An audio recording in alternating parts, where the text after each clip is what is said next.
Welcome to another deep dive today.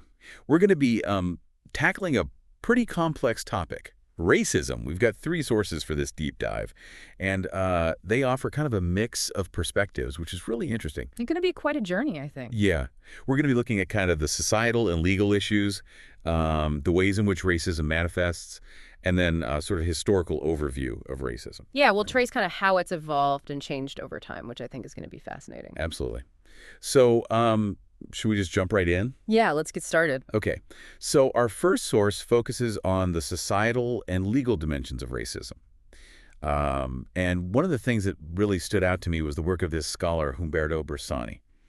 He argues that racism is basically baked into the fabric of society. Yeah, it's not just about like individual prejudices, right? No. It's much more systemic than that. Right. And one of the things that Bersani points out is that there isn't, at least according to this source, a really robust legal framework to combat racism. And he introduces this idea of the Estado Blanco, the white state, as this kind of institution that, if anything, perpetuates this inequality. Yeah, it's almost like instead of actively working to dismantle racism, the institutions themselves are kind of set up in a way that reinforces it. Right. And the source also points out that, in a lot of positions of power, there's very little representation for Black individuals. Well, yeah, if the systems are designed to favor certain groups, it's not surprising that those groups end up in those positions, right? It creates this kind of self-perpetuating cycle. It's almost like a system that's designed to protect itself, which is really kind of scary when you think about it. Definitely. Okay, so let's shift gears a little bit and look at our second source. This one delves into different types of racism. It starts with a pretty straightforward definition. Racism is prejudice based on skin color. Right, kind of the basic definition that we all, I think, are familiar with. Exactly. But then it goes on to outline three distinct types of racism, and I think this is where it gets really interesting. Yeah, it's important to understand these distinctions, right? Because racism can manifest in so many different ways. Absolutely. So the first type is prejudice and racial discrimination, which often manifests as hate crimes. And I think the most obvious example of this is, groups like the Ku Klux Klan. Right, kind of the most extreme and violent expression of this type of racism. Exactly. Then there's institutional racism, which is more about how policies and practices within institutions can disadvantage certain racial groups. And the source gives the example of the Black Lives Matter movement, which, really gained traction after the killing of George Floyd by a police officer. Right, a very tragic example of how institutional racism plays out in this case, law enforcement. Yeah, it shows how these ingrained biases within systems can have really, really devastating consequences. Yeah. And then the third type of racism is structural racism. And this is maybe the most complex and pervasive form because it's about these kind of embedded practices, even language, that contribute to racial segregation and prejudice. Yeah, and it's often like subconscious, people aren't even aware that they're perpetuating it. Right. The source gives this example of how people might avoid using the terms Black or Negro and instead use Moreno or person of color, with the intention of being respectful, but it actually reinforces this idea that there's something wrong with the word Black itself. Right, like it's a taboo word or something. It's really interesting how language can be used to uphold these racial hierarchies, even unintentionally. Yeah, it really shows how much work we still have to do to dismantle these systems. Absolutely. Okay, so are we ready to dive into the history of all this? Let's do it. Our third source takes us on a journey through the evolution of racist thought. It's pretty fascinating, but also, disturbing in a lot of ways. Yeah, for sure. But I think it's essential to understand this history to really grasp how we got to where we are today. Okay, so the source takes us all the way back to pre-15th century Africa, where slavery did exist, Yeah. but it was primarily Black people enslaving other Black people. Right. What's really significant is the shift that happened in 1440, when we see the beginning of what we now think of as modern slavery with the arrival of Europeans. And this is where the transatlantic slave trade really takes root, right? Exactly. And it's this mass enslavement and transportation of Africans across the Atlantic that really fuels this idea of European superiority. Right. It's like they needed to create this narrative to justify their horrific actions. Exactly. And it's interesting to see how this parallels the treatment of indigenous people during the colonization of Brazil. Yeah, both groups were deemed inferior by Europeans, their cultures seen as primitive and backwards. It's a reminder that racism has been used to justify oppression and exploitation throughout history, and in many different contexts. The source does mention that slavery existed in other parts of the world too, like Asia, But it argues that because of the geographic distance from Europe, it didn't have the same impact on the development of racist theories. Yeah, because the transatlantic slave trade was so directly tied to Europe's economic and political power, it really shaped the way they viewed the world and their place in it. Right, but this brings up an interesting question. If both black and indigenous populations were subjected to European colonialism, why is racism against black people seemingly more prevalent than racism against indigenous people? Yeah, that's a good question. And the source offers a couple of potential explanations. I'm curious to hear them. Okay, so one explanation is the emergence of something called Darwinism social in the 19th century.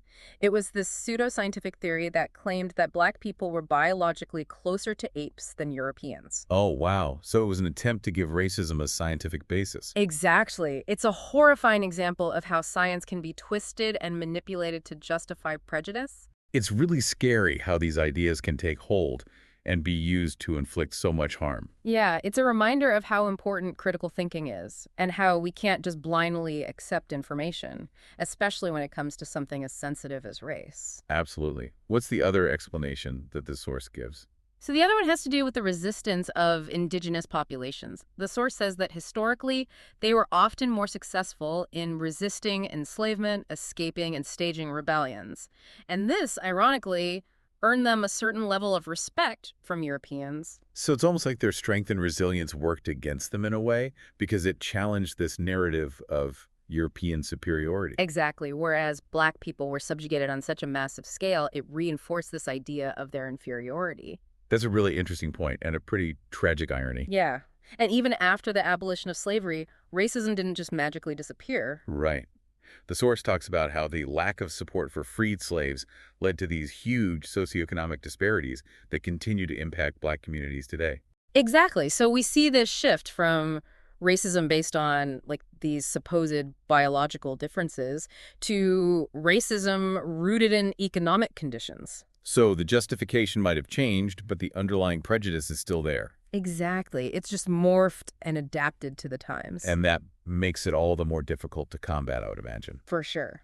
But by understanding this history, we can start to see how these different forms of racism are connected and how they continue to shape our world today. It's like peeling back the layers of an onion, revealing all these complex and interconnected systems. Exactly. And that's what we're going to continue to do as we continue our deep dive. All right, well, this is heavy stuff, but incredibly important. I'm eager to see where this deep dive takes us next. Yeah, it really is. And it makes you think about, that concept of the Estado Bronco that we were talking about earlier. Right, how even the systems that are supposed to protect us can actually be complicit in perpetuating these inequalities. Yeah, and when you combine that with, this whole historical context that we've been discussing, it really paints a pretty bleak picture, doesn't it? Yeah, for sure.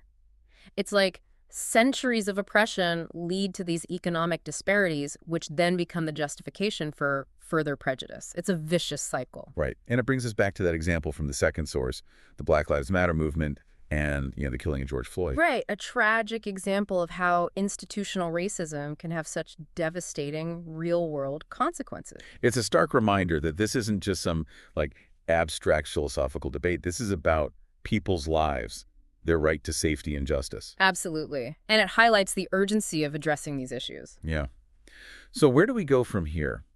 If racism is so deeply embedded in our systems and our structures, how do we even begin to unravel it? That's the million-dollar question, isn't it? And I don't think there's an easy answer. Right. But I think, what we're doing here today, this deep dive, is a good starting point. By understanding the history, by understanding the different types of racism and the ways in which it's interwoven with our institutions, we can start to identify, potential points of intervention. So you're saying knowledge is the first step towards action. Yeah, exactly. We need to shed light on these issues, hold individuals and institutions accountable, and, really challenge the systems that are perpetuating these inequalities. And I think it's important to emphasize here, we're not just striving for equality, we're striving for equity. Right. That's a really crucial distinction, I think. Because equity acknowledges that different groups have different starting points, right?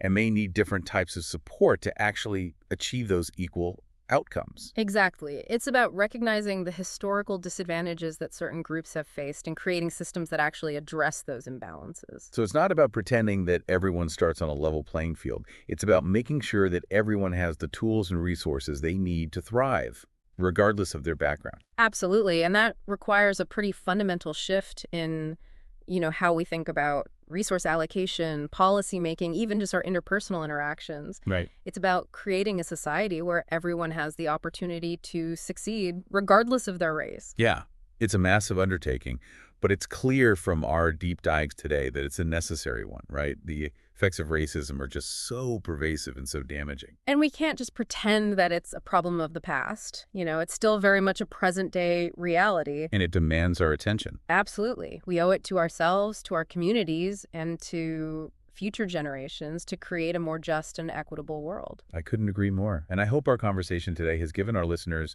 some food for thought, maybe even inspired them to take some action. Yeah, remember, change starts with awareness. By continuing to learn, by challenging our own biases, and by speaking out against injustice, we can all contribute to creating a better world. It's kind of wild, right? How racism has managed to stick around for so long. It's a master of reinvention. We saw how it morphed from those straight up scientific theories of racial hierarchy to stuff that's more embedded in socioeconomics. Yeah, sneaky. Yeah, and harder to fight, because it's not always as blatant as name calling or segregation. It's woven into the fabric of society. So it's not enough to just personally not be racist. We have to actively work against it, right? Exactly. Anti-racism is about action, not just good intentions. That makes sense. And I guess it circles back to that question you brought up about tackling those economic disparities. Right. The source didn't give us a step-by-step guide or anything, but it definitely felt like a challenge to figure it out, like a call to action. Okay, so what can we do?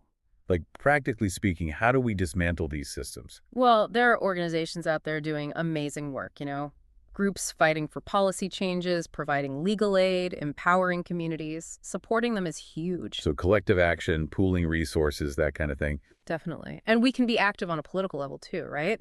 Contacting our representatives, pushing for policies that address stuff like racial profiling, discrimination in loans, inequality in schools, and healthcare. That stuff matters. Right, so using our voices to advocate for change. What about stuff we can do just in our everyday lives? Lots. It starts with being aware of our own language and behavior. Even little things can reinforce racist norms without us realizing it. So calling out those racist jokes, even if it's awkward, checking ourselves when we make assumptions about people based on their race. Exactly. And educating ourselves, having those tough conversations with friends and family who might not get it. And most importantly, listening to and amplifying the voices of people of color. They're the ones living this reality. We need to learn from their experiences. It's about allyship, right? Not just saying the right words, but showing up and taking action. Exactly. It's a constant process of learning and unlearning. Dismantling racism is a long game. It takes effort from all of us. It's been a powerful deep dive. We've really gone deep into the roots of racism, how it shows up today. And man, it's clear this is a fight that needs all of us. Couldn't agree more. We hope this has given everyone listening some new insights and maybe even that push to get involved. Absolutely. Thanks to everyone for joining us on this deep dive. And remember, creating a world without racism, that's a goal worth fighting for. Let's keep this conversation going.